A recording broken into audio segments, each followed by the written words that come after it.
Огромен интересот од младите за мерката за самовработување. До агенцијата се пристигнати пријави на повеќе од 6000 лица, а интерес има и во Охрид. Според заменик министерот за економија и труд Ристевски, станува збор за поддршка за креирање нови работни места, воедно и задржување на младите во нашата држава.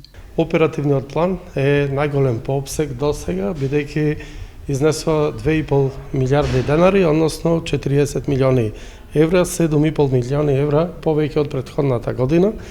Оперативниот план е наменет најмногу за младите луѓе, фокус е ставено до 29 години, така да до минатата недела заврши една од најатрактивните мерки огласот, а тоа е мерката самовработување до 29 години. Лицата ќе можат да користат оние кои ќе бидат избрани за отворање на бизнис до 10.000 евра, на 29 години ќе користат до 7.000 евра, а имаат можност и да се здружуваат две лица во друштво со ограничена одговорност, каде што би имале можност да користат до 29 години 20.000 евра и 14.000 евра над 29 години. Минатата година преку мерката за самовработување во Охрид биле регистрирани 16 нови занаетчи, додека во изминатите 2 години само 20 регистрирале фирма без да добијат субвенција од државата. Само 20 самоволно или доброволно регистрирале фирми без да добијат субвенција од државата.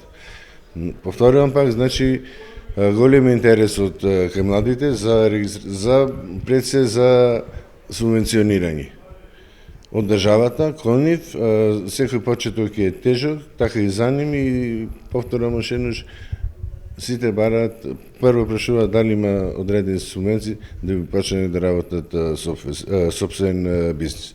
Ристевски се осврна и за најновата мерка која е достапна е директна помош за компаниите во која на предпријатијата им се дава грант за вработување на невработени лица. Нина Ритоновска, Сител телевизија.